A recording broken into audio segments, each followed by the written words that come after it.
Si Stella ay isang simpleng babae na handang gawin ang lahat para sa pag-ibig.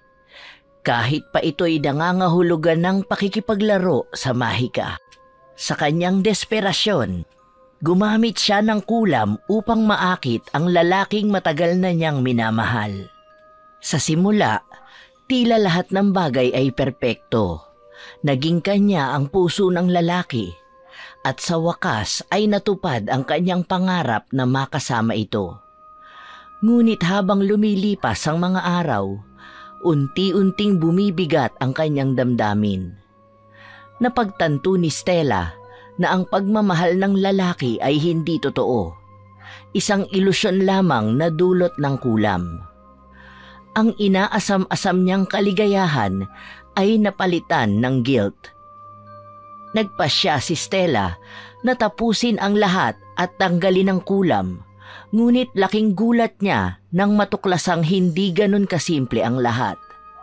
May mas malalim na sumpa ang nakakabit sa mahika. Hindi lamang ang pagmamahal ng lalaki ang nakataya, kundi pati na rin ang kanyang sariling kaluluwa. Ngayon, kailangang pumili ni Stella. Iligtas ang sarili at harapin ang bangis ng sumpa o magpatuloy sa ilusyon ng pag-ibig na unti-unting wawasak sa kanya. Ang saya nila. Parang lahat ng nasa paligid nawawala kapag magkasama sila. Nakatuon ang mata ni Stella sa bawat kilos ni Raul. Halata sa mukha niya ang pinaghalong inggit at sakit. Oo nga. Pero ano Stella, ganyan ka na lang? Parang tagahanga sa malayo. Hanggang kailan? Nika, anong magagawa ko? May nobya na siya at hindi basta-bastang babae si Claudine. Paano ko siya matatalo? Maganda, matalino, mayaman. Tumigil siya at pilit na ngumiti. Ngunit kita ang lungkot sa kanyang mga mata. Ikaw na nga ang may gusto, ikaw pang sumusuko agad. Stella, ang tagal na nito. Hindi ka ba napapagod? Ang sakit kaya ng ganyan. Nakakapagod yung puro tingin pero walang ginagawa. Hindi naman ganun kadali, Nika. Ayoko naman ng gulo. Ayaw ng gulo? Pero okay lang sa'yo na masaktan. Okay lang sa'yo na araw-araw ka nagtitiis habang siya masaya sa piling ng iba. Tumayo siya, humarap kay Stella at itinuro sina Raul. Tignan mo sila, Stella. Ganito na lang ba? Habang buhay na lang kitang makikitang umiiyak sa mga kwento mo tungkol sa kanila. Hindi ko kayang mawala siya sa paningin ko. Kahit na ganito lang. Masaya na ako sa ganito. Kung masaya ka na pala, bakit kita narinig gabi-gabi? Bakit mo ako tinatawagan tuwing madaling araw umiiyak? Stella, hindi ka masaya.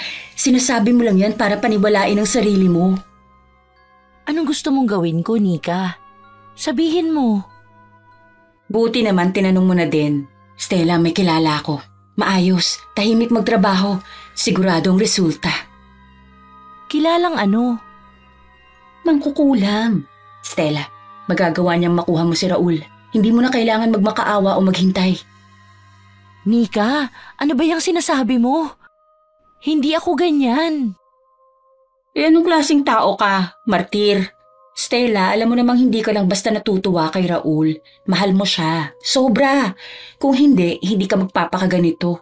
Kaya bakit hindi ka nalang gumawa ng paraan? Natahimik si Stella. Pinapanood sina Raul na ngayon ay nag-aabot ng dessert sa isa't isa. Pero, mali ito. Alam kong mali ito. Mali? At ano ang tama? Ang magpakatanga habang pinapanood mo siyang masaya sa piling ng iba. Stella, minsan lang dumating ang pagkakataong mabagong buhay mo. Kapag pinalampas mo to, pakahabang buhay mo na lang tong pagsisihan. Napatitig si Stella kay Raul.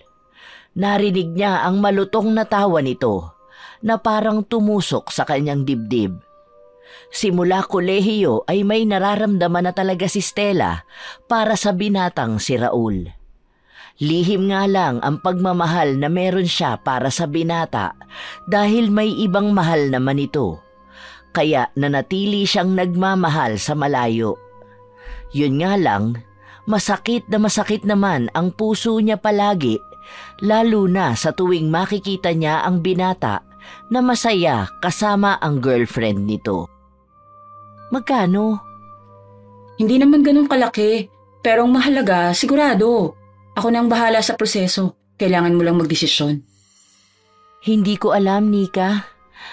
Bigyan mo ko ng oras para mag-isip. Iniwan niya si Nika sa bench.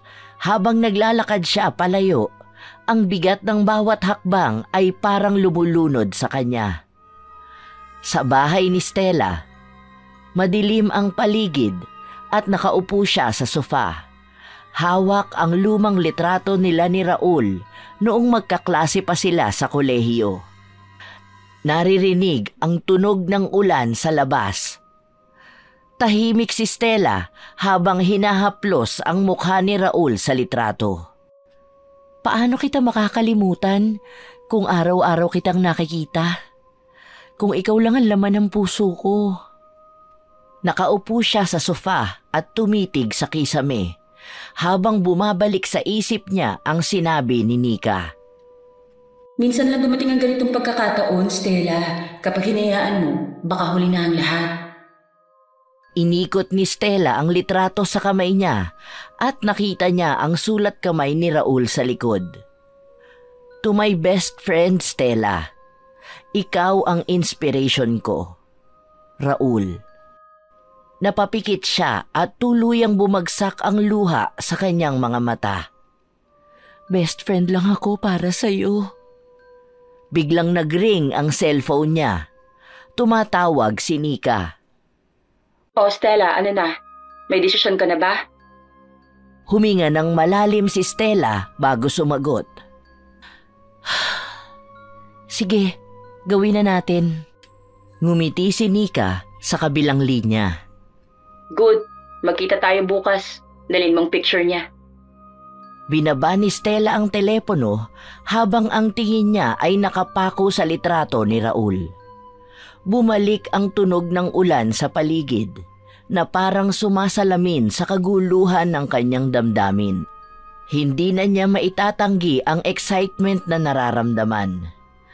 Ano kayang mangyayari kapag gusto na siya ni Raul? Kapag nagkatotoo na ang matagal na niyang pinapangarap. 8:00 ng gabi kinabukasan, magkasamang pumunta sina Nika at Stella sa bahay ni Aling Esmeralda. Nakatira sa isang madilim na kubo, sa gilid ng kagubatan si Aling Esmeralda. Sina Nika at Stella ay nakatayo sa harap ng pinto habang nag-aalangan si Stella. Huwag ka mag-alala, mabait si Aling Esmeralda, hindi ka niya bibiguin. Sumilip si Stella sa loob at nakita ang maraming kandila, usok ng insenso at mga anting-anting sa bawat sulok ng bahay kubo. Sino ba sa inyong dalawa ang may hihinging pabor? Siya po, Aling Esmeralda. Meron po siyang gustong lalaki na mahalin siya. Tahimik na tiningnan ni Aling Esmeralda si Stella mula ulo hanggang paa na parang binabasa ang kaluluwa niya. Handa ka bang gawin ang lahat para sa lalaking ito? Kailangan ko lang na mahalin niya ako. Ako lang. May kapalit ang bawat kahilingan, iha. Handa ka bang harapin ang magiging kapalit nito? Nagkatinginan sina Stella at Nika. Ang sagot ni Stella ang magbabago sa kanyang buhay magpakailanman. Sa loob ng kubo ni Aling Esmeralda, si Stella ay nakaupo sa harap ng lamesa na puno ng mga kandila. Nakatayo naman si Nika sa likod niya, nakangisi habang nanonood. Ang aura sa paligid ay mabigat at ang ilaw ng mga kandila ay sumasayaw kasabay ng ihip ng hangin. Ang damdamin ng isang tao ay hindi basta-basta kayang manipulahin. Pero kung talagang handa ka, magagawa natin ito. Pero tandaan mo, iha, lahat ng bagay ay may kabayaran. Anong klase pong kabayaran? Pera? Kayang-kaya ko pong magbayad kung pera lang. Hindi lahat ng bagay ay kayang bayaran ng pera, iha. Kapalit ng pagmamahal na hindi natural ay ang kapayapaan ng iyong sarili. Handa ka bang mabuhay sa mundo na puno ng kasinungalingan? Tahimik si Stella.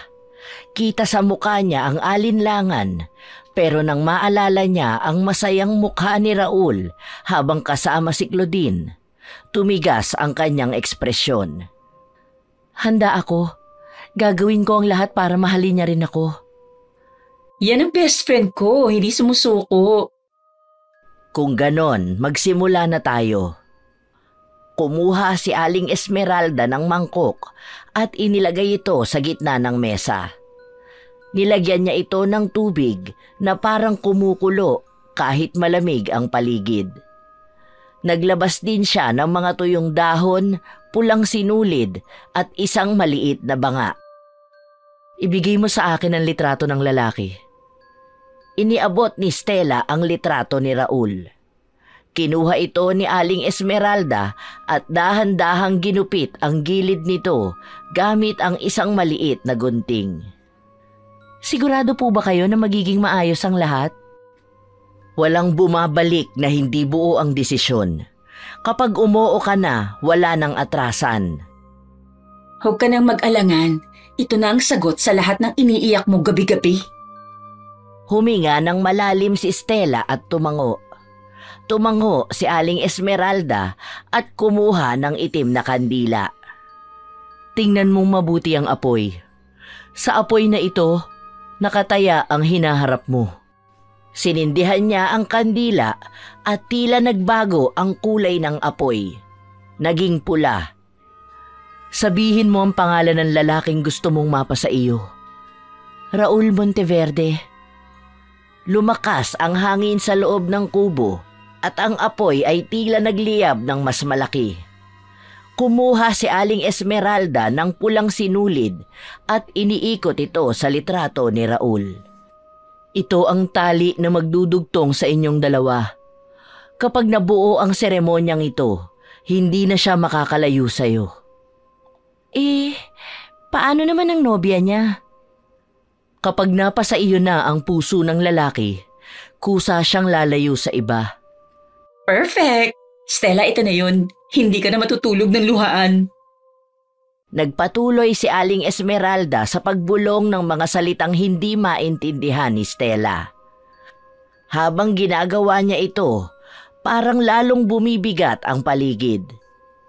Nararamdaman ni Stella ang init sa kanyang mga palad at tila mas mabilis ang tibok ng kanyang puso. Tapos na. Simula ngayon, magsisimula ng magbago ang ihip ng hangin. Tahimik si Stella. Hindi pa rin makapaniwala sa nangyayari. Si Nika naman ay halatang tuwang-tuwa. Matapos ang ritual ay umalis na sina Stella at Nika sa tirahan ni Aling Esmeralda.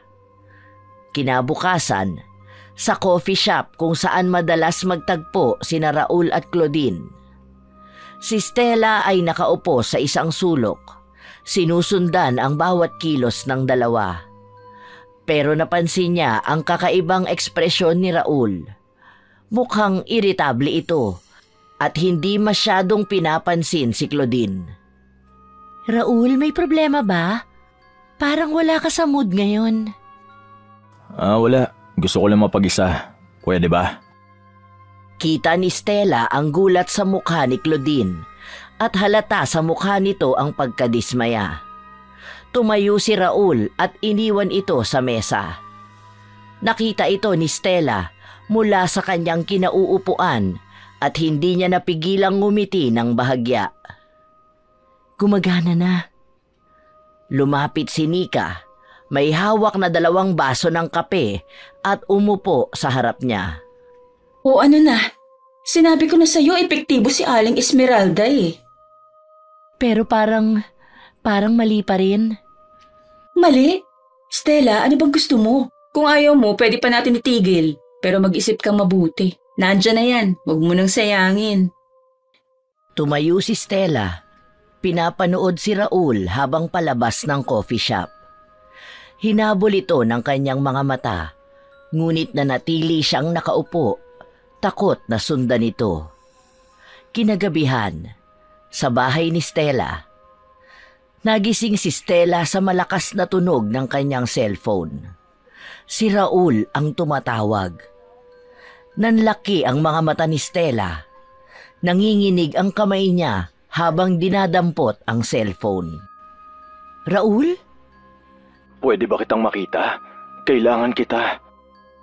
Napatigil si Stella. Hindi makapaniwala sa naririnig. Bumilis ang tibok ng puso niya. Saan? Sa park, sa lugar kung saan tayo madalas mag-usap noon. Pagkababa ng tawag, hinawakan ni Stella ang cellphone niya ng mahigpit at napaluhod siya sa sahig. Nalilito kung dapat ba siyang matuwa o matakot. Ito na ba yun? Sa wakas ba ay ako naman ang nakikita niya? Ang mga mata niya ay puno ng luha pero halatang may bahid ng pag-asa. Sa park kung saan madalas mag-usap sina Stella at Raul noong magkaibigan pa sila. Ang lugar ay tahimik. Ang ilaw ng poste ang tanging nagbibigay ng malamlam na liwanag sa paligid. Tumating si Stella, suot ang kanyang paboritong damit at bakas sa mukha niya ang kaba at excitement. Nakaupo si Raul sa isang bench, hawak ang kanyang noo. Raul? Napatingala si Raul at tumingin kay Stella. Halatang pagod ang kanyang mukha pero nagliwanag ito nang makita siya. Stella, salamat at dumating ka. Lumapit si Stella at umupo sa tabi niya pero may kaunting distansya.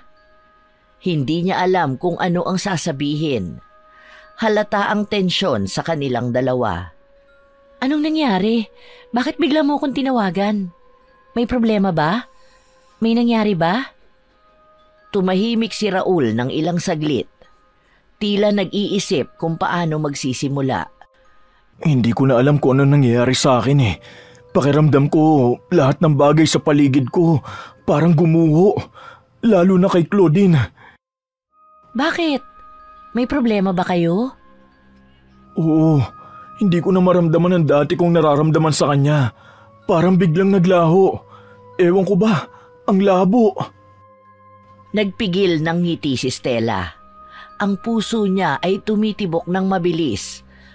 Pero pinanatili niya ang kanyang mukha na walang ekspresyon.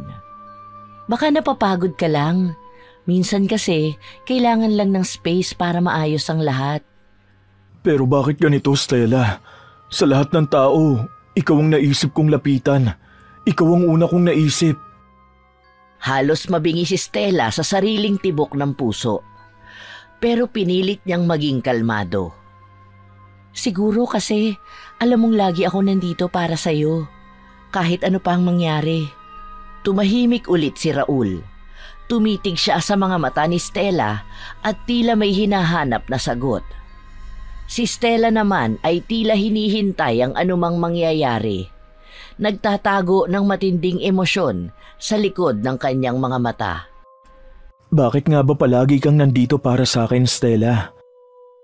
Naputol ang hininga ni Stella. Hindi niya alam kung paano sasagutin ang tanong. Pinipigilan niya ang sariling ibuhos lahat ng nararamdaman. Kasi kaibigan kita at mahalaga ka sa akin. Kaibigan lang ba, Stella? Napatigil si Stella. Alam niyang yun na ang pagkakataon para sabihin ang lahat, pero may bahagi sa kanya na takot sa maaaring mangyari. Raul, ano bang gusto mong marinig? Umiling si Raul, pero nginitian siya ng bahagya. Hindi ko alam, pero alam kong importante ka sa akin, Stella. Hindi ko alam kung paano ko sasabihin pero parang ikaw na lang ang nagbibigay ng liwanag sa magulong utak ko. Nanlaki ang mga mata ni Stella.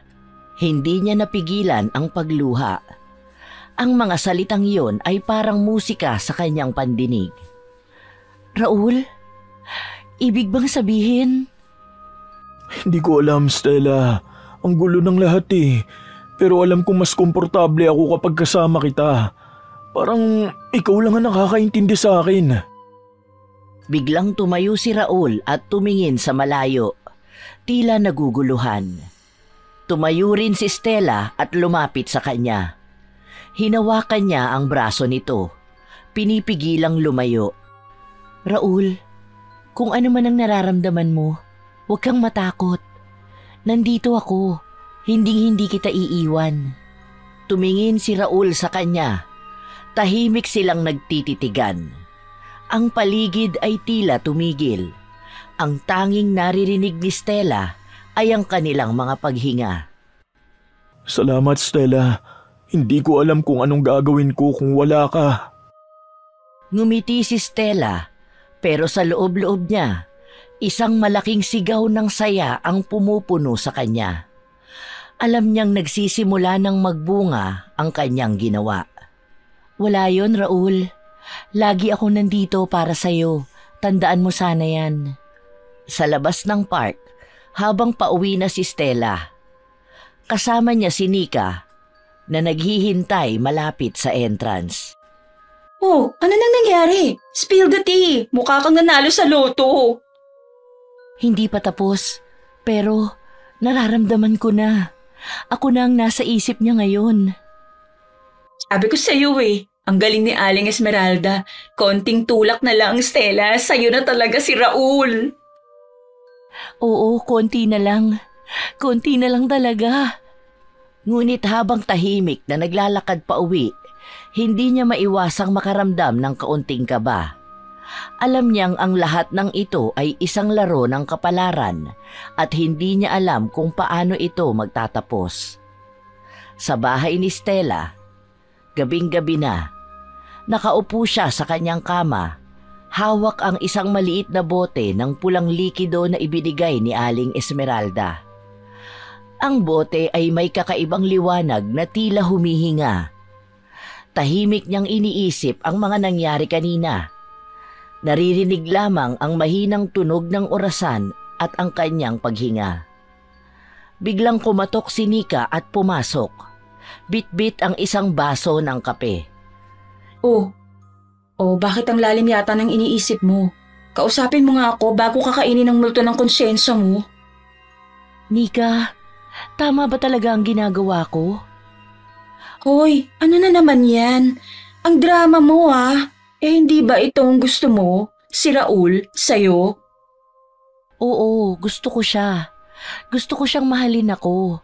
Pero parang mali. Parang may bahagi sa akin na natatakot. Paano ko malaman niya? Paano ko matuklasan niya ang ginawa ko? Ay nako, Stella, hindi naman niya malalaman kung hindi mo sasabihin, di ba? Ang mahalaga, makuha mo siya. Hindi mo nga ba nakita kanina? Lumalapit na siya sa'yo. Oo, pero gusto ko siyang mahalin ako dahil ako to. Hindi dahil sa ginawa natin. Hindi dahil sa kulam. Stella, nakakainis ka na. Pinili mong gawin to, di ba? Hindi ka naman pinilit ni Aling Esmeralda. Ikaw ang lumapit sa kanya dahil desperada ka. Ngayon, kung ayaw mo na, edi itapon mo na yung bote na yan. Napatigil si Stella. Hawak-hawak niya ang bote na parang ito na lang ang natitirang sagot sa lahat ng kanyang problema. Nanginginig ang kanyang mga kamay. Hindi ko kayang itapon. Hindi ko kayang isuko si Raul. Ayan, tama yan girl. Walang atrasan. Kaya bukas, kung gusto mo, dagdagan natin ang dosage para mas mabilis ang epekto. Mas mabilis? Ano pa ba ang pwede nating gawin? Sabi ni Aling Esmeralda, kung gusto mong bumilis ang lahat, kailangan mong ihanda ang sarili mo. Gagawa siya ng mas malakas na gayuma, pero mas mahirap yun. Kaya dapat sigurado ka. Mas malakas? Ano pa bang kailangan kong gawin? Mag-aalay ka. Kailangan mong magbigay ng isang bagay na mahalaga sa'yo. At dapat buong puso mo itong gagawin. Napatitig si Stella sa bote. Tila mas lalong bumigat ang kanyang damdamin. Alam niyang pumapasok na siya sa isang landas na hindi na niya kayang balikan. Sa isang madilim na gubat kinabukasan, Kasama ni Stella si Nika at si Aling Esmeralda. May maliit na altar na puno ng kandila at bulaklak. Sa gitna nito ay isang mangkok na may usok na tila sumasayaw sa hangin. Handa ka na ba, Stella? Ang desisyong ito ay walang balikan. Handa na po ako. Anong alay ang ibibigay mo? Isang bagay na pinakamahalaga sa'yo. Ang kapalit nito ay ang pag-ibig na matagal mo nang hinahangad. Hinugot ni Stella mula sa kanyang bag ang isang kwintas. Isa itong simpleng pendant na may larawan ng kanyang yumaong ina. Hawak niya ito ng mahigpit bago ito inilagay sa altar. Tumulo ang isang luha sa kanyang pisngi. Heto, ito ang huling alaala ng nanay ko sa akin. Pero mas mahalaga si Raul sa akin ngayon. Tama yan, girl. Go na! Mabigat ang desisyon mo, Iha. Ngunit tatanggapin ko ang alay mo. Sinimula ni Aling Esmeralda ang seremonya. Pinaghalong takot at pag-asa ang naramdaman ni Stella habang ang usok mula sa mangkok ay tila bumalot sa paligid nila. Sa kalagitnaan ng ritual, biglang bumigat ang paligid at naramdaman ni Stella ang kakaibang enerhiya. Ang alay mo ay tinanggap na. Simula ngayon, ang puso ni Raul ay magiging sayo lamang. Napangiti si Nika, pero si Stella ay tahimik lang. Hindi niya maipaliwanag ang nararamdaman. Halo-halo ang saya at guilt. Ilang araw ang lumipas. Nagkitang muli sina Stella at Raul sa isang coffee shop. Mukha itong mas magaan ngayon, pero may kakaibang ngiti si Raul habang nakatingin kay Stella. Hindi ko alam kung bakit, pero parang mas lalo kitang hinahanap nitong mga nakaraang araw. Talaga? Siguro kasi madalas mo akong nakikita lately. Hindi lang yun. Parang may nagbago. Parang ikaw na lang ang gusto kong makasama ngayon. Hindi nakapagsalita si Stella. Napatingin siya sa baso ng kape sa harap niya. Ang sinabi ni Raul ay ang matagal na niyang hinihintay. Pero bakit parang may kurot sa kanyang puso? Sa parehong coffee shop, habang magkausap sina Stella at Raul, tila mas bumibigat ang pakiramdam ni Stella. Natutupad na ang mga pangarap niya, ngunit may isang bahagi ng kanyang puso na hindi mapakali. Si Raul naman ay tila mas nagiging mapanuri sa kanyang bawat galaw. Alam mo, Stella, hindi ko talaga alam kung bakit bigla na lang kitang naaalala lagi. Para bang may koneksyon tayo na hindi ko maipaliwanag? Siguro dahil matagal na rin tayong magkakilala. At hindi ba ganun talaga kapag magkaibigan? Hindi, iba to. Parang higit pa sa pagkakaibigan. Napatingin si Stella sa baso ng kape. Tila gustong umiwas sa tingin ni Raul. Kinakabahan siya na baka mabasa nito ang kanyang mga iniisip. Biglang tumahimik ang paligid. Tila nakatuon ang mundo sa kanilang dalawa. Raul, siguro kailangan mo lang ng oras para linawin ang nararamdaman mo. Ayoko maging dahilan ng kahit na anong gulo. Gulo? Stella, ikaw ang nagpapagaan sa pakiramdam ko. Kung gulo man ito, gusto ko ang ganitong klaseng gulo. Napangiti si Raul, ngunit si Stella ay nananatiling seryoso. Sa loob-loob niya, nararamdaman niyang hindi tama ang lahat ng ito. Tila may pumipigil sa kanya na lubusang magpakasaya. Hindi nga niya alam kung bakit, samantalang ito naman ang matagal na niyang gustong-gusto na mangyari. Ngayon na napapansin na siya ni Raul, ay saka naman siya nag-aalinlangan. Sa bahay ni Stella kinagabihan, nakaupo siya sa kanyang kama, hawak ang bote ng pulang likido. Tumutulo ang luha sa kanyang mga mata habang binabalikan ang sinabi ni Raul kanina. Bakit parang hindi ako masaya? Nakuha ko na ang gusto ko ah. Pero bakit? Bakit parang may mali? Biglang pumasok si Nika. Dala ang isang bag ng chichirya. Agad niyang napansin ang lungkot ni Stella. Oh, bakit parang binagyo ka? Anong nangyari? Nagkita na kayo ni Raul kanina, di ba? Oo, nakita kami. Pero parang... Nika, hindi ko alam. Parang hindi ko matanggap na ganito ko siya nakuha.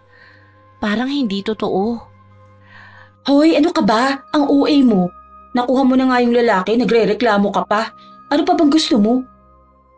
Gusto ko sana na mahalin niya ako ng kusa.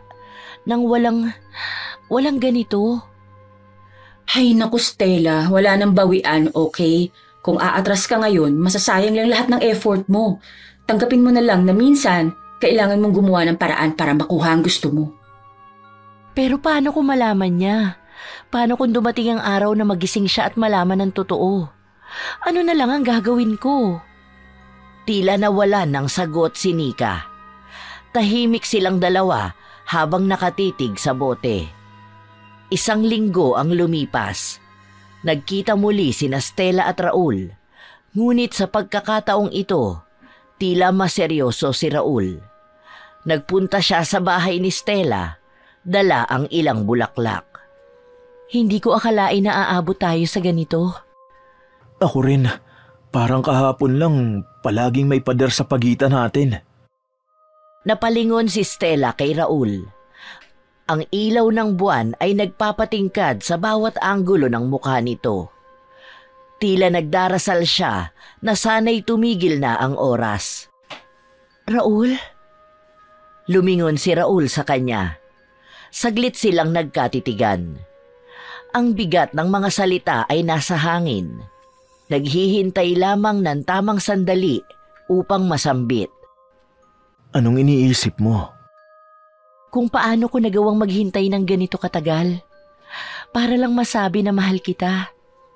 Nanigas si Raul sa sinabi ni Stella. Ang kanyang mata ay naglaho sa pagkagulat, ngunit mabilis din itong napalitan ng init. Stella, mahal din kita. Palagi naman kitang minamahal. Kahit noong iniisip kong mali na. Tumulo ang luha ni Stella. Ngunit ang kanyang mga labi ay nakaawang sa isang ngiti. Hindi na niya naitago ang emosyon. Bakit hindi mo sinabi noon? Bakit kailangan nating masaktan ng ganito katindi bago natin aminin? Takot ako. Takot akong sirain ang lahat na meron tayo.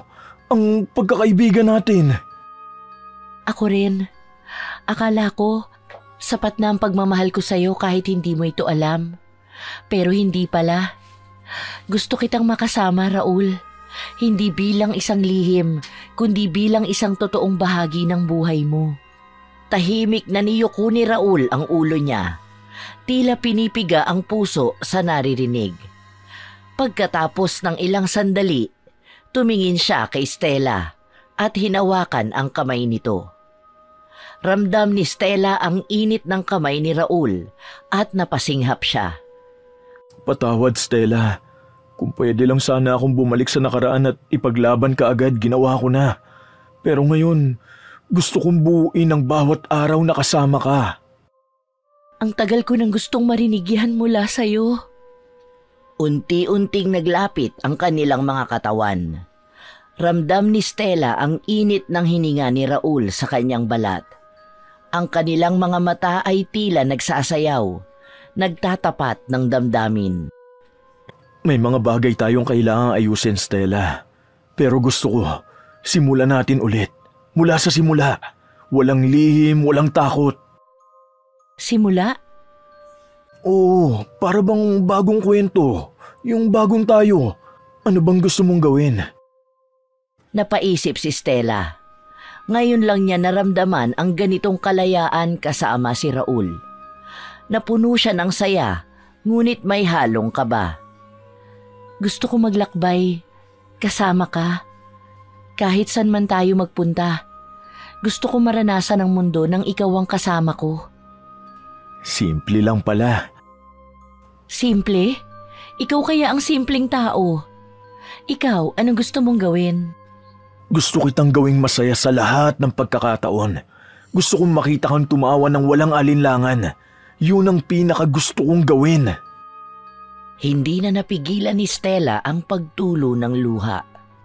Sa unang pagkakataon, naramdaman niyang buo siya. Parang lahat ng sakit ay unti-unting nawawala. Ang corny mo? Oo, corny na, pero totoo. Sa ilalim ng bituin, lumakad silang dalawa sa dalampasigan, magkahawak kamay. Ang bawat hakbang ay tila may bagong pangako. Habang nag-uusap sila ay mas nagiging magaan ang lahat. Kung gusto mo ng adventure, tara sa bundok. Gusto mo ba ng camping? Gusto ko, pero ikaw ang bahala sa tent ha? Oo na, pero ikaw ang magdadala ng pagkain. Ayoko ng instant noodles. Hindi pwedeng walang noodles sa camping. Napatawa sila pareho. Sa gitna ng tawanan, tumigil si Raul at humarap kay Stella. Hawak pa rin ang kanyang kamay, tumingin siya diretso sa mga mata nito. Pangako ko, Stella, kahit ano pang mangyari, ipaglalaban kita. Hindi na ako aatras. Pangako mo yan ha? Kasi ako, Raul, kahit gaano kahirap, hindi na kita bibitawan pang muli. Sa pagkakataong yon, naramdaman ni Stella na totoo ang lahat. Na sa wakas, nahanap na nila ang isa't isa. Kasabay ng agos ng dagat, parang binurana ng hangin ang lahat ng kanilang nakaraan at sinimulan ang panibagong kwento. Sa paglipas ng gabi, hindi nila napansin ang oras. Hindi na mahalaga ang bukas dahil sa ngayon, sila'y magkasama. Tila bumalik ang lahat ng kulay sa mundo ni Stella. At sa unang pagkakataon, siya'y lubos na masaya. Hanggang sa isang araw. Stella, kailangan natin mag-usap. Ha? Ano yun? May problema ba? Parang ang bilis ng lahat at hindi ko alam kung bakit ganito ang nararamdaman ko. Pero may bahagi ng isip ko na nagtatanong, bakit bigla na lang kitang naisip? Hindi nakasagot si Stella. Ramdam niya ang unti-unting pagbagsak ng mundo sa paligid niya. Raul, minsan, siguro talagang may mga bagay na nangyayari nang hindi natin inaasahan. Hindi lang to basta nangyayari. May kakaiba, Stella eh. At gusto kong malaman kung ano yun. Tumahimik ang paligid. Tila may tensyon sa pagitan nila. Si Stella ay nakaramdam ng matinding takot. Raul, mahal kita. Pero hindi ko alam kung paano kita mapapaniwala na totoo to. Mahal mo ba talaga ako, Stella? O may hindi ako alam? Hindi nakapagsalita si Stella. Tumulo ang luha sa kanyang pisngi habang si Raul ay naghihintay ng sagot niya. Sa bahay ni Stella, habang umiikot ang tanong ni Raul sa hangin, tila natutunaw si Stella sa harap ng matalim na titig ni Raul. Nanginginig ang kanyang mga kamay at hindi niya alam kung paano sasagot. Raul, bakit ba kailangan nating pag-usapan to ngayon? Hindi ba pwedeng magtiwala ka na lang sa nararamdaman natin? Gusto kong magtiwala, Stella. Pero hindi ko maalis sa isip ko na parang may mali. Hindi ko maipaliwanag eh. Pero parang may ibang dahilan kung bakit bigla akong nahulog sa'yo ng ganito kabilis. Nanlumo si Stella. Pakiramdam niya ay nahuhubaran ang lahat ng lihim na itinago niya. Huminga siya ng malalim. Pilit binubuo ang lakas ng loob para magsalita. Raul, mahal kita. Simula pa noon. Hindi mo lang siguro napapansin kasi lagi kang nakatingin sa iba. Eh kung ganun, bakit parang nahihirapan ka ngayon? May hindi ka ba sinasabi sa akin, Stella? Tahimik. Ang tanging naririnig lamang sa paligid ay ang malakas na tibok ng puso ni Stella na parang malapit ng sumabog. Hindi niya alam kung itutuloy ang pagsisinungaling o magpapakatotoo na. Hindi ba pwedeng mag-move forward na lang tayo? Nakaraan na lahat ng to. Ang mahalaga ay kung ano ang nararamdaman natin ngayon. Hindi ganun kadali, Stella. Gusto ko ng katotohanan. Lahat. Sabihin mo sa akin ang lahat-lahat. Tumayo si Raul mula sa sofa. Tila hindi na makapagpigil sa bigat ng damdamin. Naglakad-lakad siya sa maliit na sala ni Stella. Hinahabol ang kanyang hininga. Ano ba itong nararamdaman ko? Parang hindi ko kontrolado. Parang may nagtulak sa akin na mahalin ka at hindi ko maintindihan kung bakit. Sabi mo sa akin, Stella, may ginawa ka ba? Tila sinaksak si Stella sa tanong na yon. Tumulo ang mga luha niya pero hindi siya makapagsalita. Ramdam niya na parang mabubunyag na ang lahat. Uy, ano bang nangyayari dito? Ang init naman ng usapan nyo. Tamang-tama, Nika. Pwede bang tanungin kita? May alam ka ba tungkol sa kung bakit parang biglang nag-ibang damdamin ko kay Stella? Ha? Ano bang pinagsasasabi mo dyan, Raul? Baka naman iniisip mo lang yan. Hindi to iniisip ko lang. Parang may nangyari. At gusto kong malaman kung ano yun.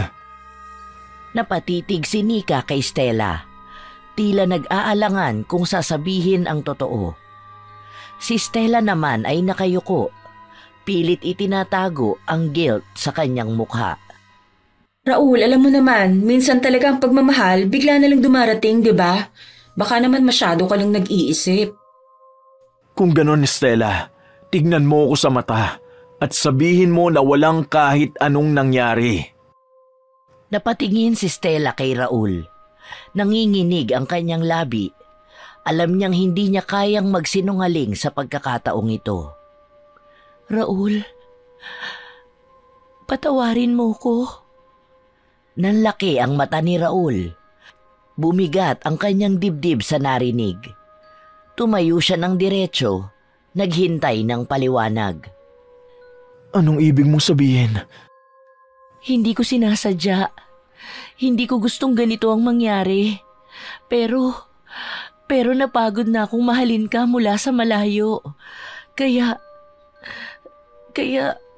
naghanap ako ng paraan. Tumahimik ang paligid. Ramdam ang tensyon at bigat ng emosyon. Anong klaseng paraan, Stella? Sabihin mo sa akin ang diretsahan. Nagpagawa ako ng ritual para mahalin mo ko. Hindi makapaniwala si Raul. Tumalikod ito at hinawakan ng mahigpit ang kanyang ulo na tila gustong alisin ang sakit dulot ng mga narinig. Ritual? Ginamit mo ang pagmamahal ko? Stella, paano mo nagawa to sa akin? Lumipat si Stella pero umiwas si Raul. Parang kinapos siya ng hangin. Raul, hindi ko alam kung anong mangyayari. Mahal na mahal kita kaya nagawa ko to. Pero totoo ang nararamdaman ko sa'yo. Hindi ito kasinungalingan. Tumalikod si Raul. Tila hindi alam kung paano haharapin ang sitwasyon. Tumulo ang luha sa kanyang pisngi pero pilit niyang pinipigilan ang pagsabog ng emosyon. Paano ko malalaman kung alin ang totoo, Stella? Paano kung lahat ng to ay gawa-gawa lang ng ritual na yan? Tahimik, walang nakapagsalita. Ang mundo nila ay tila bumagsak. Si Stella ay nanatiling nakatayo, umiiyak, habang si Raul ay naglakad palayo.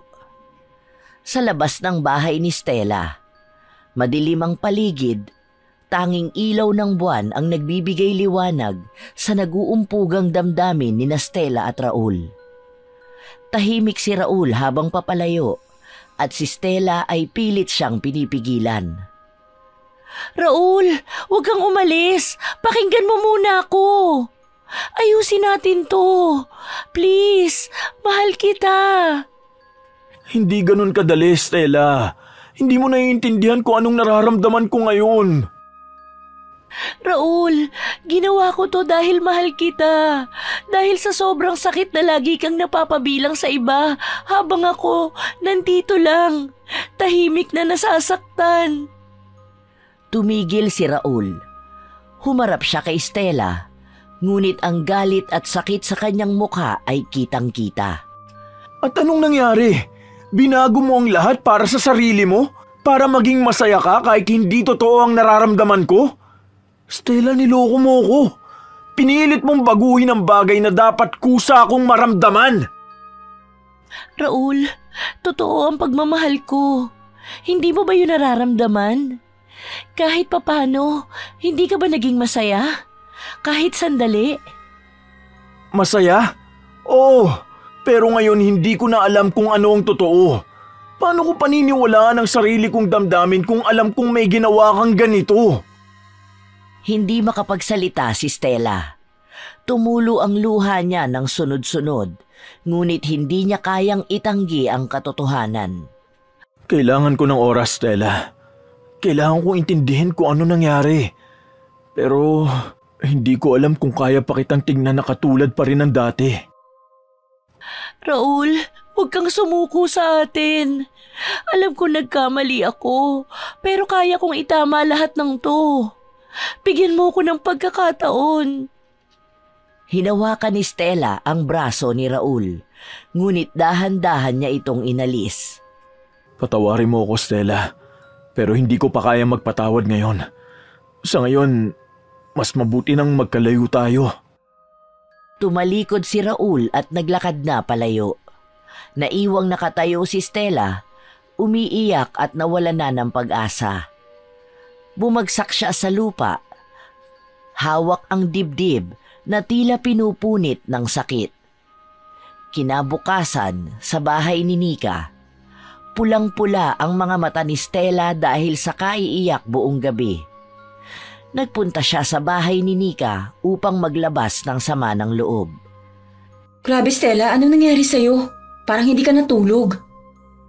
Nika, wala na siya. Iniwan na niya ako. Oh my gosh, Stella. Ano bang sinabi niya? Alam na niya, Nika. Alam niya ang tungkol sa ritual. Ang sakit. Ang sakit-sakit, Nika. Parang hindi ko na kaya. Wala na, nangyari na. Ang tanong ngayon, anong balak mong gawin? Susuko ka na lang ba? Nalaman lang naman ni Raul ang ginawa mo sa kanya. Pwede ka pang lumaban. Ayusin natin to at nang tuluyan ka nang maging masaya. Hindi ko alam. Parang gusto ko nang sumuko. Huwag ka namang magsalita ng ganyan. Ngayon ka pa ba susuko, Stella? Konti na lang konting-konti na lang. Mapapasayo na si Raul. Huwag kang sumuko, please. Ipaglaban mong nararamdaman mo para sa kanya. Pero paano? Paano, Nika? Alam na ni Raul ang lahat. Mahihirapan na akong kuhanin muli ang tiwala niya. Paano kung makiusap tayo kay Aling Esmeralda? Mag-request tayo na gumawa ng ritual. Yung tipong makakalimutan ni Raul ang mga nalaman niya kagabi. Posible ba yun? Tingin ko hindi. Nika, wala na talagang ibang paraan para magkaayos pa kami ulit ni Raul. Wala na. Tapos na. Hinding-hindi na talaga siya mapapa sa akin. Ano nang gagawin ko ngayon, Nika? Anong gagawin mo? Lumaban ka! Huwag kang sumuko! Ngayon pa ba na napansin ka na niya, ipaglaban mong nararamdaman mo? Nang sumunod na araw, hindi na mapigilan si Stella. Dumiretso na siya ng punta sa bahay kubo ni Aling Esmeralda. Nagulat pa nga si Stella nang maya-maya lang ay dumating na rin si Nika. Talagang kahit na anong kalokohan ang gawin niya ay suportado siya ng kaibigan. Ihanda mo ang iyong puso, Stella. Ang ritual na ito ay hindi biro. Ang pag-ibig na pinipilit ay may kapalit. Handa ka na ba? Handa na po ako. Gagawin ko ang lahat para bumalik si Raul sa akin. Stella, sigurado ka na ba? Baka may mangyari sa'yo. Hindi mo naman kailangan gawin to, ha? Gusto kong maging masaya ka, oo, pero hindi sa ganitong paraan. Si Raul lang ang mahal ko, Nika.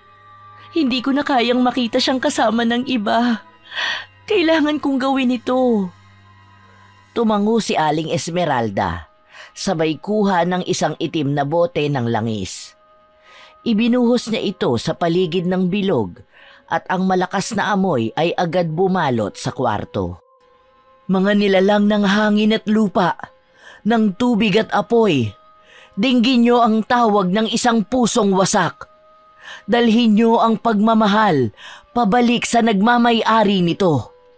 Biglang lumamlam ang liwanag ng mga kandila. Si Nika ay napaatras habang mahigpit ang kapit sa krus sa leeg niya. Stella, parang hindi magandang pakiramdam ko. Ang bigat ng hangin.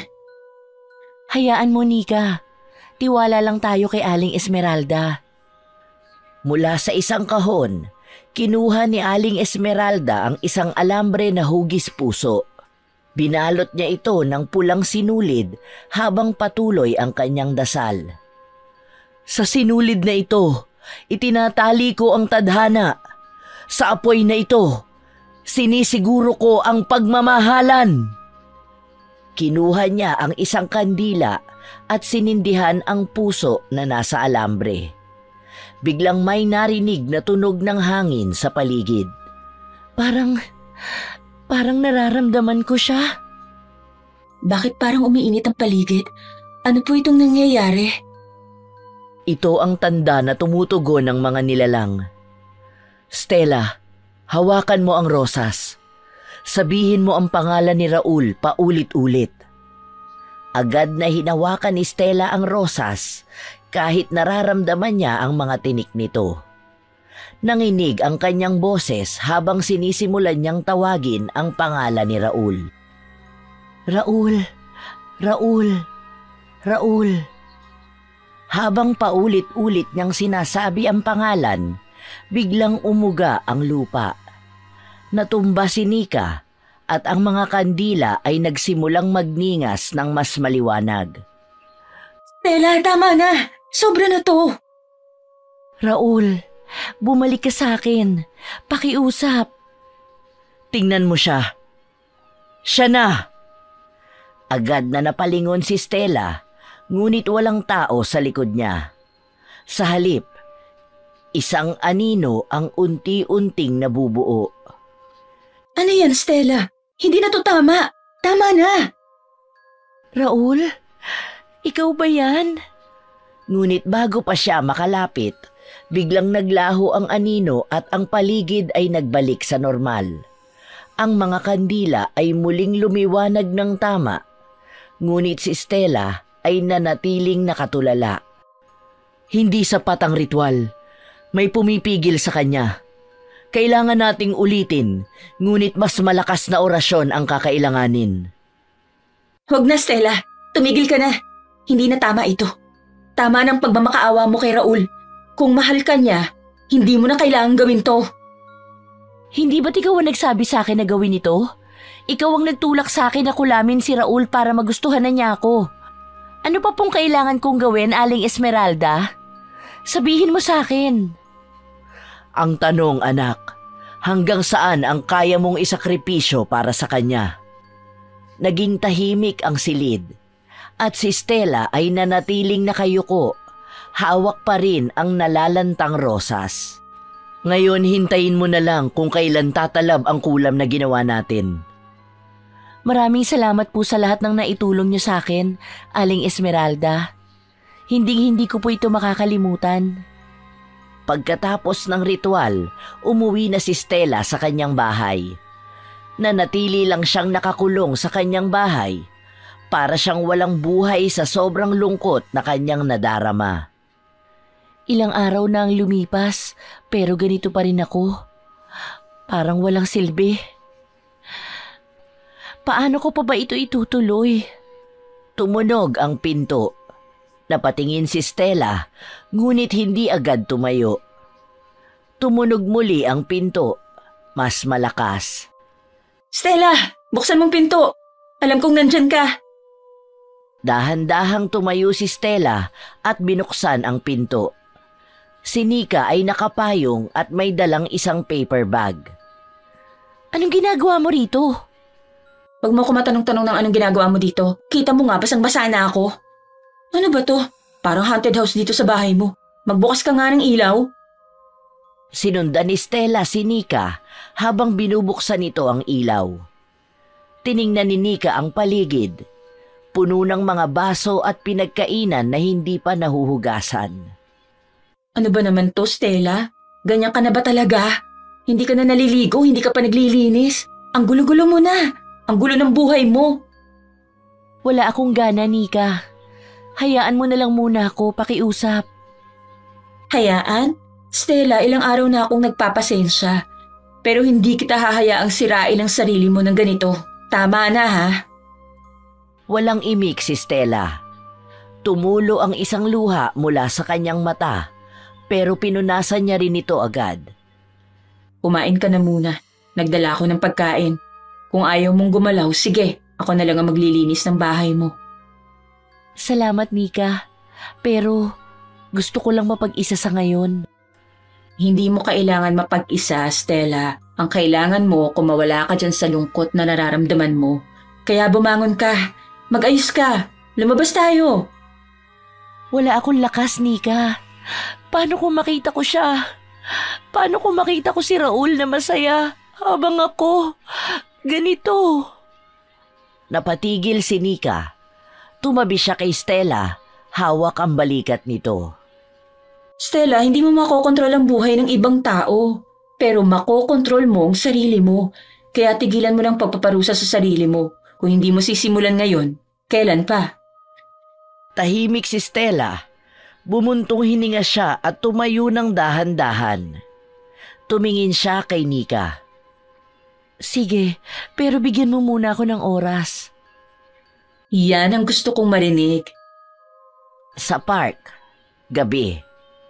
Nasa isang bench si Stella habang si Nika ay bumibili ng inumin sa malapit na tindahan. Tinitignan ni Stella ang mga ilaw sa paligid at ang mga taong masayang naglalakad. Ang tagal na pala nung huling beses na lumabas ako.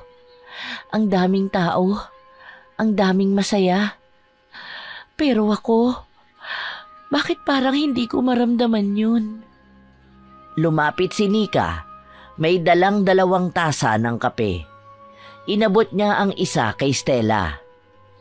Oh, magkape ka muna para magising ka naman. Salamat. Tignan mo yung paligid. Hindi ba maganda?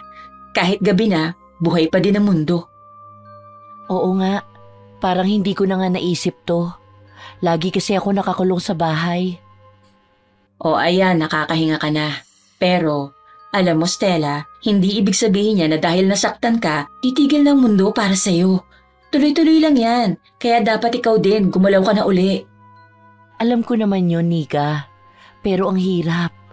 Ang hirap lang talagang magsimula ulit. Kaya nga nandito ako, di ba? Para tulungan ka. Ngumiti si Stella at sa kauna-unahang pagkakataon mula nung iwan siya ni Raul, naramdaman niyang may kaunting pag-asa pa rin. 1 buwan matapos ang huling pag-uusap nila ni Raul. Si Stella ay nasa isang art exhibit. Inimbitahan siya ng kaibigan niyang si Nika. Sa exhibit na ito, naroon din si Raul kasama si Claudine. Habang naglalakad si Stella, napatigil siya nang makita si Raul sa kabilang dulo ng exhibit. Tahimik siya, pero ramdam ang bigat ng kanyang dibdib. Okay ka lang ba? Si Raul, nandito siya. Kung gusto mong umalis, sabihin mo lang. Hindi na ako tatakbo. Dito lang ako. Naglakad si Stella papunta sa isang painting. Sinubukang wag tumingin kay Raul. Ngunit naramdaman niyang may lumapit sa kanya. Stella? Napalingon si Stella. Si Raul ang nasa harap niya, ngunit mag-isa ito. Wala si Claudine. Raul? Pwede ba kitang makausap? Kahit sandali lang. Hindi agad sumagot si Stella. Tumango siya ng dahan-dahan at naglakad sila papunta sa isang mas tahimik na sulok ng exhibit. Kumusta ka? Maayos naman. Ikaw? Okay naman, pero gusto kong humingi ng tawad sa lahat ng nangyari. Ikaw? Ako dapat ang humihingi ng tawad, Raul. Ako ang may kasalanan. Oo, nasaktan ako. Pero hindi ko rin maitatanggi na may parte sa akin na namimiss kita. Napatigil si Stella. Tumingin siya sa mga mata ni Raul at doon niya nakita ang sinseridad sa mga salita nito. Raul, totoo ba yan? O baka naaawa ka lang sa akin? Hindi awa. Stella, hindi kita makalimutan. Kahit anong gawin ko, lagi kitang naiisip. Tahimik si Stella, ngunit sa puso niya, naramdaman niyang muling bumabalik ang init ng pagmamahal niya para kay Raul. Raul, paano natin ito sisimulan ulit? Hindi ko alam, pero handa akong subukan. Kung handa ka rin. Nagtitigan silang dalawa, tila parehong nag-aalangan ngunit puno ng pag-asa. Sa kabila ng sakit at mga pagkakamali, alam nilang ito ang simula ng bagong kabanata. Isang gabing tahimik sa bahay ni Stella. Nasa kwarto siya, nakaupo sa harap ng isang altar na puno ng kandila at mga anting-anting. Sa gitna ng altar ay isang itim na manika na kahawig ni Raul. Sa tabi nito ay isang piraso ng papel na may nakasulat na pangalan ni Raul at ang mga salitang, "Sa sumpa, ito'y matatali." Nag-aalab ang mga kandila. Sa bawat ihip ng hangin, tila may nagbabantang anino sa paligid. Nanlalamig si Stella habang hawak ang manika, ngunit nagpatuloy siya. Ito na ang panibagong simula. Wala nang atrasan. Dinampot ni Stella ang karayom mula sa tabi ng altar. Tinitigan niya ang manika. Ang bawat detalye nito ay parang si Raul mismo. Tumulo ang isang luha sa kanyang pisngi. Patawad, Raul. Pero ito lang ang paraang naiisip ko para mabawi ka at hindi na muling makawala pa sa akin. Hindi ko kayang mawala ka ulit sa akin. Masasaktan na talaga ako ng tuluyan kung mawawala ka pa ulit. Bumukas ang pinto ng bigla. Pumasok si Nika, halatang nagmamadali. Nakahalukip-kip ito at naglakad palapit kay Stella. Stella, ano ba itong ginagawa mo? Wala. Anong ginagawa mo rito? Hindi ba sinabi ko sa'yo huwag ka munang pumunta? Hindi ko kayang panoorin kang sirain ang sarili mo ng ganito. Akala ko ba nagdesisyon ka ng titigil na sa kalokohang to? Nika, wala kang naiintindihan. Kailangan ko to. Kailangan? Stella, ano sa tingin mong mangyayari pagkatapos nito? Magiging masaya ka ba talaga kung mapapasayo siya dahil lang sa kulam? Oo, dahil siya lang ang mahal ko. Nika, hindi mo ba nakikita kung gaano ako nahihirapan? Hindi ko na kaya. Tumahimik si Nika. Ang bigat ng boses ni Stella ay tila dumadagundong sa paligid. Napabuntong hininga si Nika at naupo sa tabi niya. Stella, mahal kita bilang kaibigan. Kaya masakit sa akin na nakikita kitang ganito. Pero kung ipipilit mo pa rin yan, tandaan mo, may kabayaran ang lahat. Alam ko. Tahimik si Nika, ngunit halatang nag-aalala. Tumayo siya at lumapit sa pinto, ngunit huminto bago ito tuluyang isara. Bahala ka, Stella. Pero sana, pag-isipan mo pa rin. Isinara ni Nika ang pinto. Naiwan si Stella na nakatitig sa altar. Sa kabila ng mga babala, ipinatong niya ang karayom sa manika at tumuloy sa seremonya. Sa sumunod na araw, sa opisina ni Raul, nakaupo siya sa kanyang mesa, hawak ang isang dokumento, ngunit tila hindi mapakali. Biglang nanghina ang kanyang kamay at nabitawan ang hawak na papel. Ano to? Bakit parang ang bigat ng katawan ko? Pumasok si Stella, may dalang tasa ng kape. Bumibisita ang dalaga sa binata. Napansin niyang tila malamya si Raul. Raul, ayos ka lang ba? Hindi ko alam. Bigla na lang akong nanghina. Dapat siguro magpahinga ka muna. Mukhang kailangan mo ng tulog. Siguro nga. Salamat, Stella. Habang paalis si Stella, humawak si Raul sa dibdib niya. Tila may biglang tumusok sa loob nito. Napapikit siya sa sakit. Gabi sa bahay ni Stella. Habang nagluluto siya sa kusina, biglang namatay ang ilaw. Tanging liwanag ng buwan ang nagsilbing ilaw sa paligid. Napatigil siya. Nanlalamig ang kamay. Ano na naman to? Bakit parang... Biglang lumamig ang paligid. Narinig niya ang boses ng isang lalaki, ngunit wala siyang makitang tao. Stella, handa ka na ba sa kapalit ng iyong ginawa? Napatakbo si Stella papunta sa sala. Ngunit kahit anong ilaw ang buksan niya, hindi ito umiilaw. Nakita niyang umusok ang altar sa sulok ng kwarto. Sino ka? Anong gusto mo? Ikaw ang tumawag sa akin at ngayon naniningil na ako. Napasandal si Stella sa pader.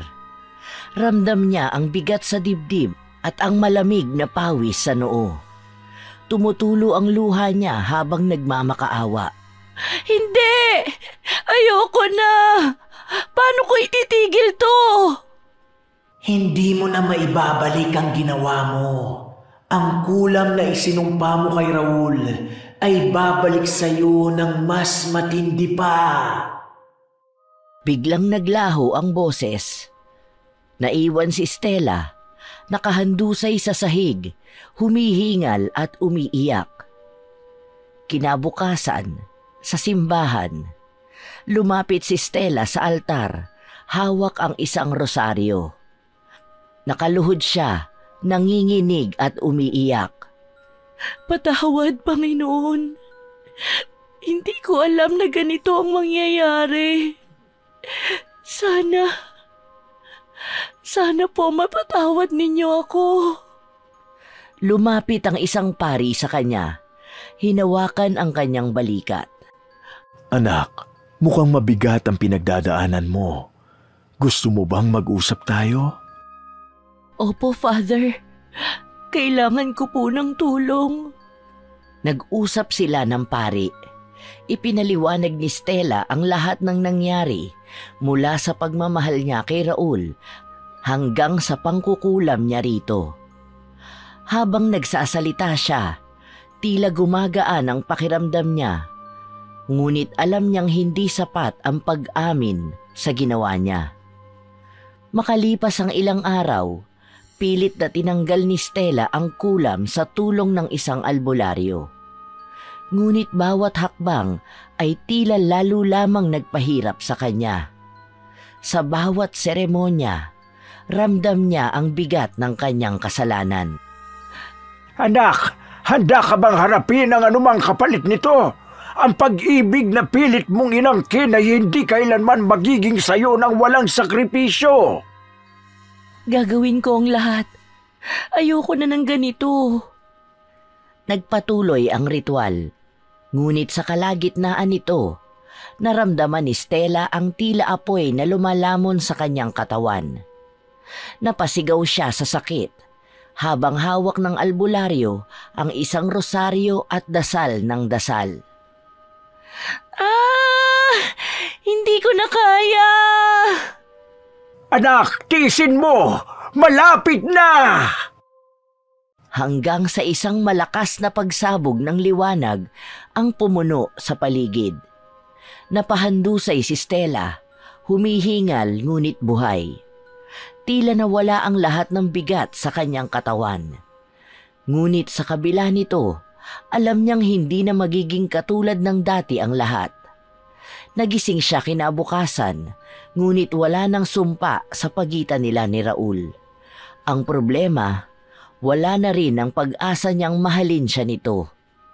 Buong akala ni Stella ay natapos na ang kulam, ngunit laking gulat niya nang magkita sila kinabukasan ni Raul na mahal pa rin siya nito.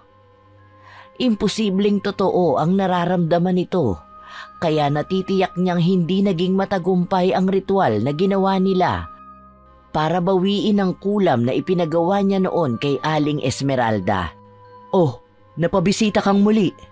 May kailangan ka pa ba? Gusto mo pang dagdagan ng kulam sa lalaking mahal mo? Sa loob ng madilim at makalat na bahay ni Aling Esmeralda, ang liwanag mula sa mga kandilang nakapaligid sa altar ay ang tanging nagbibigay liwanag sa silid. Ang amoy ng insenso ay mabigat at nakakapanindig balahibo. Nakaupo si Stella sa isang silya, tila hindi mapakali, habang si Aling Esmeralda ay nag-aayos ng mga gamit sa altar. Napatingin si Stella sa mga anting-anting at mga kakaibang bagay na nakasabit sa dingding. Sa bawat tunog ng kampanilya ni Aling Esmeralda, ramdam niya ang pagbigat ng kanyang dibdib. Aling Esmeralda, ginawa ko naman lahat ng sinabi ng albularyo na nilapitan ko para tanggalin ang epekto ng kulam na ginawa natin kay Raul. Ngunit bakit ganon? Parang walang nangyayari. Bakit parang mas lalong nahihirapan si Raul? Mas lalo niya lang akong minamahal. Tumingin si Aling Esmeralda kay Stella. Ang mukha nito'y seryoso at tila may itinatagong bigat sa kanyang isipan. Ilang beses ko nang sinabi sa'yo, Stella, ang sumpa ay hindi basta-basta natatanggal. Lalo na kung ang pagmamahal ay pilit na inaangkin. Napalunok si Stella. Ramdam niya ang lagkit ng mga salitang binitawan ni Aling Esmeralda. Inalala niya ang bawat ritual, ang bawat gabi ng dasal at ang bawat luha na pumatak sa kanyang pisngi. Hindi niya maintindihan kung saan siya nagkulang. Pero mahal ko siya. Ginawa ko ito dahil mahal ko si Raul. Ayoko siyang masaktan dahil sa akin. Aling Esmeralda, tulungan niyo naman ako. Ano pa ang dapat kong gawin? Huminga ng malalim si Aling Esmeralda at humarap kay Stella. Binuksan nito ang isang lumang libro mula sa altar at tahimik na binasa ang isang pahina. Ang kanyang mata ay kumikislap sa liwanag ng kandila. Stella, may mga bagay na hindi kayang solusyonan ng kahit anong ritual. Ang sumpang ibinigay mo ay matindi. Hindi ito ordinaryong kulam. Isa itong kakambal ng sumpa. Ibig sabihin, ang sumpa ay nakaangkla sa iyo. Anong ibig ninyong sabihin? Habang buhay na konektado ang sumpa kay Raul at sa iyo. Ang tanging paraan para maalis ito ay... Tumigil si Aling Esmeralda saglit. Tila nag-aalangan sabihin ang katotohanan. Sabihin niyo sa akin, ano ang paraan? Tumingin si Aling Esmeralda kay Stella ng diretso sa mata. Ang lalim ng kanyang titig ay parang nagtatanim ng bigat sa puso ni Stella. Kailangan mong isakripisyo ang sarili mong buhay, Stella. Biglang nanlamig si Stella. Ang kanyang hininga ay parang natigil sa kanyang lalamunan. Hindi niya maiproseso ang narinig. Para bang bumagsak ang buong mundo sa kanyang balikat. Ang buhay ko? Oo. Ang sumpa ay nakaangkla sa buhay ng tagapagbigay nito. Kapag ikaw ay nagparaya, tuluyang mawawala ang sumpa. Si Raul ay magiging malaya, ngunit ang kapalit ay ang buhay mo. Napayuko si Stella. Ang kanyang mga kamay ay nanginginig. Ang mga mata niya ay nag-umpisa ng maluha. Hindi niya inakalang hahantong sa ganito ang lahat. Hindi pwedeng ganito. May ibang paraan, hindi ba? Aling Esmeralda, sabihin niyo sa akin na may ibang paraan pa. Walang ibang paraan, Stella. Pinili mong maglaro ng apoy. Ngayon, kailangan mong harapin ang kapalit. Tumayo si Stella at naglakad papunta sa altar. Hinawakan niya ang mga gamit ni Aling Esmeralda. Tila nagbabaka sakaling may mahahanap siyang solusyon. Ngunit walang laman ang kanyang utak kundi ang sinabi ng matanda. Hindi ko kayang gawin yun. Hindi ko kayang iwan si Raul. Mahal ko siya. Paano siya mabubuhay kung ako ang mawawala? At paano siya mabubuhay kung patuloy mo siyang pahihirapan? Ang pagmamahal na dulot ng sumpa ay hindi totoong pagmamahal. Isa itong tanikala at ikaw ang may hawak ng susi para palayain siya. Napaupo si Stella sa sahig, hawak ang kanyang ulo. Ang kanyang mga luha ay bumagsak sa malamig na sahig na tila isang patak ng ulan sa gitna ng disyerto. Pakiramdam niya'y wala nang natitirang pag-asa. Hindi ko alam. Hindi ko alam kung paano. Stella, nasa iyo ang desisyon. Hindi kita pipilitin. Pero tandaan mo, habang buhay kang magdurusa kung hindi mo siya palalayain. Tahimik ang buong silid. Tanging ang tunog ng kandila at ang paghikbi ni Stella ang maririnig. Sa kabila ng lahat, naramdaman niya ang bigat ng responsibilidad sa kanyang mga balikat. Kung ito ang kailangan kong gawin para sa kanya, gagawin ko. Tumango si Aling Esmeralda, ngunit ang kanyang mukha ay puno ng lungkot. Alam niyang hindi madaling hakbang ang pinili ni Stella.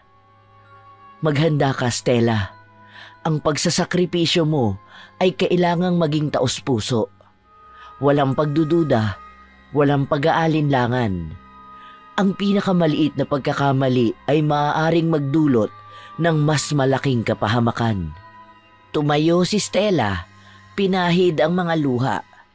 Ramdam niya ang panginginig ng kanyang katawan, ngunit pinilit niyang maging matatag. Alam niyang ito lang ang tanging paraan para mailigtas si Raul. Saan tayo magsisimula? Habang naghahanda si Aling Esmeralda ng mga kailangan, si Stella ay nakatingin sa altar. Ang kanyang isip ay puno ng mga alaala ni Raul.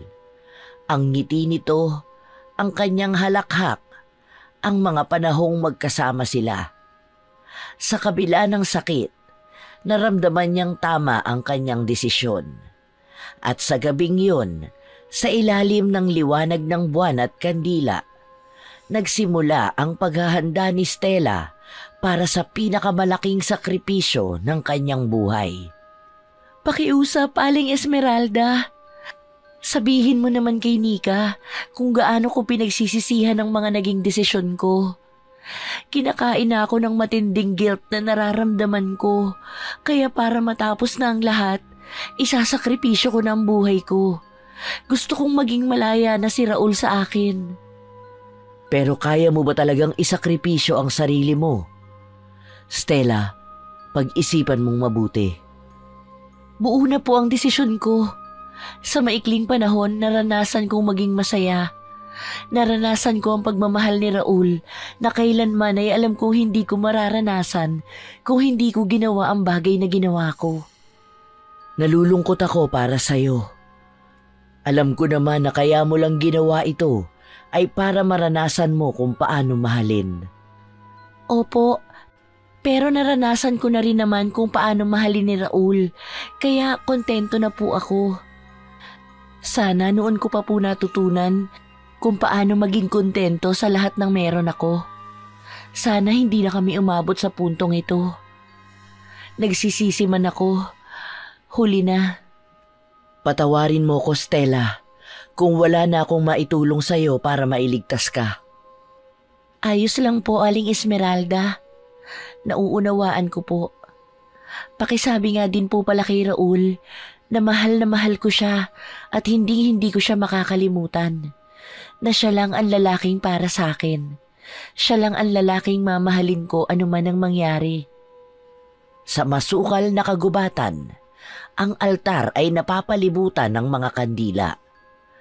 Ang liwanag ng buwan ay sumisilip sa pagitan ng mga dahon ng punong kahoy, nagbibigay ng kakaibang aura sa paligid. Si Stella ay nakaupo sa gitna, tahimik na nakatitig sa kandila. Katabi niya si Aling Esmeralda, dala ang itim na aklat at mangkok na may itim na likido. Ang paligid ay puno ng misteryo, at ang hangin ay tila may dalang malamig na babala.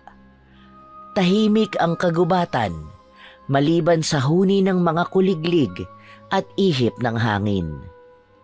Ramdam ni Stella ang bawat pintig ng kanyang puso habang pinagmamasdan ang mga kandilang nakapalibot sa altar. Ang apoy ng mga ito'y gumagalaw kasabay ng ihip ng malamig na hangin. Stella, ang gabi ay handa na. Ang mga elemento ay sumasaksi. Ikaw, anak, handa ka na ba sa iyong sakripisyo? Hindi agad sumagot si Stella. Lumunok siya. Ramdam ang bigat ng mga salitang yon. Tumitig siya sa lupa. Pinipilit hanapin ang lakas sa kabila ng takot na bumabalot sa kanya. Handa na ako, Aling Esmeralda. Kung ito lang ang paraan para matapos ang sumpa at mapalaya si Raul, gagawin ko. Tumango si Aling Esmeralda. Ang mukha niya ay seryoso. Ibinigay niya kay Stella ang pilak na kutsilyo at tumayo sa kanyang harapan. Inilagay niya ang mangkok sa altar, diretso sa ilalim ng mga palad ni Stella. Ang bawat sakripisyo ay may kapalit. Hindi ito simpleng desisyon, Stella. Kung hindi taos-puso ang alay mo, mas matindi ang babalik na sumpa. Hindi lamang sa iyo, kundi pati sa mga mahal mo. Napakagat-labi si Stella. Tumingala siya, pilit pinipigilan ang pagbagsak ng kanyang luha. Ang mga alaala ni Raul ay nagbabalik sa kanyang isipan. Ang mga sandaling magkasama sila, ang mga ngiti nitong dati niyang kaligayahan. Sa kabila ng lahat, mahal na mahal niya ito higit sa sarili niyang buhay. Alam ko, Aling Esmeralda, mahal ko kasi siya, kaya ko ito ginagawa. Nagpatuloy si Aling Esmeralda sa pagbasa ng mga nilalaman ng itim na aklat. Ang kanyang tinig ay nag-iba. Parang may kasama itong alingaw-ngaw na nagmumula sa kalikasan. Ang mga kandila ay tila sumasabay sa ritmo ng kanyang mga salita. Ang apoy nito'y gumagalaw ng mas mabilis. Sa liwanag ng buwan at sa puwersa ng lupa, tawagin ang mga espiritong tagapagpalaya. Narito ang isang alay, isang buhay na nagmumula sa dalisay na pagmamahal. Hinawakan ni Stella ang kutsilyo. Ang mga kamay niya'y nanginginig, ngunit hinigpitan niya ang hawak dito. Tumingin siya kay Aling Esmeralda, naghahanap ng huling kumpirmasyon. Raul, para sa'yo ito! Sa bawat patak ng dugo, hayaang maglaho ang sumpa. Sa bawat sakit, hayaang maghilom ang sugat. Ang lupa sa ilalim ng altar ay biglang umuga. Ang hangin ay lumakas, halos hipa ng apoy ng mga kandila. Ang mga kaluskos mula sa mga puno ay tila boses na bumubulong kay Stella, na ngayon ay namumutla ngunit hindi sumusuko. Stella, kailangan mo nang tapusin ito. Huwag kang matakot. Napapikit si Stella habang inuulit ang hiwa sa kabilang palad. Ang sakit ay dumadaloy sa kanyang katawan, ngunit pilit niyang pinipigilan ang sarili na magmukhang mahina. Sa kabila ng lahat, ang pagmamahal niya kay Raul ang nagbibigay sa kanya ng lakas. Raul, huling alaala mo sa akin. Sana maging masaya ka. Biglang lumiwanag ang paligid. Ang mga kandila ay nagliyab ng mas mataas. Halos abutin ang mga sanga ng mga puno. Ang liwanag ay bumalot sa altar at si Stella ay bumagsak sa lupa. Hindi na makagalaw. Ramdam niya ang malamig na hangin na yumakap sa kanya. At sa huling sandali, narinig niya ang boses ni Aling Esmeralda. Ang iyong sakripisyo, Stella, ay hindi masasayang. Paalam, anak. Ang mga bituin sa langit ay tila tumanglaw kay Stella, na ngayon ay nagbibigay ng kanyang buhay para sa kalayaan ng minamahal niyang si Raul. Isang buwan pagkatapos ng sakripisyo ni Stella, ang altar na dati puno ng liwanag ng mga kandila, ngayon ay natatakpan na ng mga dahon. Si Raul ay nakatayo malapit sa altar. Hawak ang isang piraso ng papel na tila isang sulat mula kay Stella. Tahimik siyang nagmumuni-muni habang ang malamig na hangin ay umiihip sa paligid. Sa di kalayuan, isang espiritong anyo ni Stella ang nakamasid kay Raul. Nakatayo siya sa lilim ng mga puno, mistulang anino lamang na nagbabantay sa lalaking minahal niya hanggang kamatayan. Stella, bakit mo ginawa ito? Bakit hindi mo ko hinayaang samahan ka sa laban? Naglalakad si Raul papalapit sa altar. Hawak ang sulat sa kanyang mga kamay. Ang kanyang mga mata ay namumugto, halatang ilang gabi na siyang hindi nakakatulog. Binasa niya ang nakasulat sa papel, na para bang binabasa ito para kay Stella. Raul, mahal ko, sa sandaling mabasa mo ito, wala na ako. Ngunit gusto kong malaman mo na hindi ko ito ginawa dahil gusto kong mawala. Ginawa ko ito dahil gusto kong makita kang malaya, masaya, at buhay. Huminto siya sa pagbabasa. Tumingala sa langit. Pilit pinipigilan ang pagbagsak ng kanyang luha. Hindi ko alam kung paano ako magpapatuloy, Stella. Paano ko haharapin ang buhay na wala ka? Mula sa lilim, si Stella ay tila gustong lumapit, ngunit alam niyang hindi na siya pwedeng magpakita. Tiningnan niya si Raul. Ang puso'y nagdurugo para sa lalaking iniwan niya. Subalit, alam niyang wala na siyang magagawa. Raul, patawarin mo ko. Mahal kita. Nagulat si Raul sa malamig na ihip ng hangin. Ramdam niya ang presensya ni Stella, ngunit hindi niya ito makita. Stella, kung naririnig mo ko, sabihin mo sa akin kung paano kita mababawi. Sabihin mo kung paano kita muling makakasama. Tahimik si Stella. Ang kanyang espiritong anyo ay lumapit sa altar.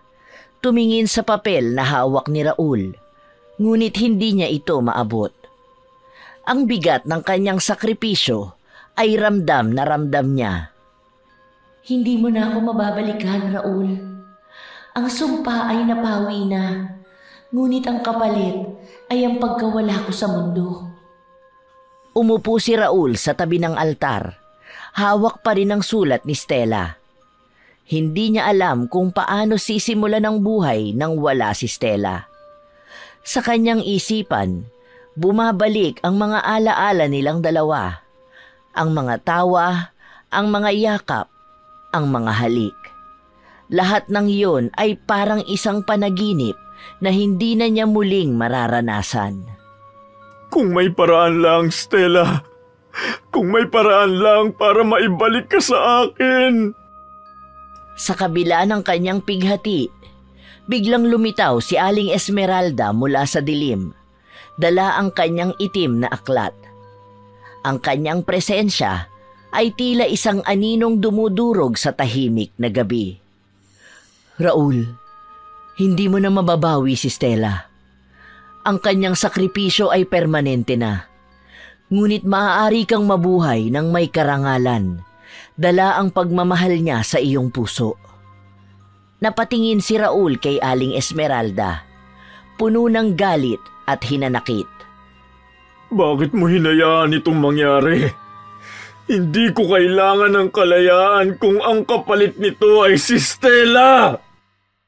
Ang pagmamahal ni Stella sa iyo ay mas malakas kaysa sa sumpa. Ngunit ang kanyang sakripisyo ay hindi na mababawi. Hindi mo siya maaaring muling makasama, Raul. Ngunit maaari mong ipagpatuloy ang kanyang legasiya. Ang pagmamahal niya sa iyo ay buhay pa rin kahit wala na siya. Tumahimik si Raul. Ang mga salitang yon ay tumama sa kanyang puso. Ngunit alam niya kung paano tanggapin ang pagkawala ni Stella. Sa isang iglap, lumakad siya palayo sa altar. Hawak pa rin ang sulat sa kanyang kamay. Habang palayo si Raul, ang espiritong anyo ni Stella ay sumunod, tahimik na nagbabantay sa kanya. Ang kanilang pag-ibig ay tila isang kwento ng sakripisyo at pagkawala. Ngunit ang pagmamahal nila sa isa't isa ay nananatili sa kanilang mga puso, kahit na magkaibang mundo na ang kanilang tinatahak. Mahal na mahal kita, Stella. Sana maaga pa lang nalaman ko na kaagad kung gaano ka kaimportante sa akin. Nang sa gayon na hindi na tayo umabot sa puntong ito. Sana mas pinili kong pag-aralan na mahalin ka. Di sana nasulit ko ang mga araw na magkasama tayong dalawa. Sobra-sobra ang pagsisisi ko ngayon, mahal ko. Gustuin ko man na makasama ka pa. Huli na ako dahil wala ka na. Sana nagawa kong maiparamdam sa iyo kung gaano kita kamahal. Dahil yun ang nararapat para sa pagmamahal mong handang magsakripisyo. Mahal na mahal kita, Stella!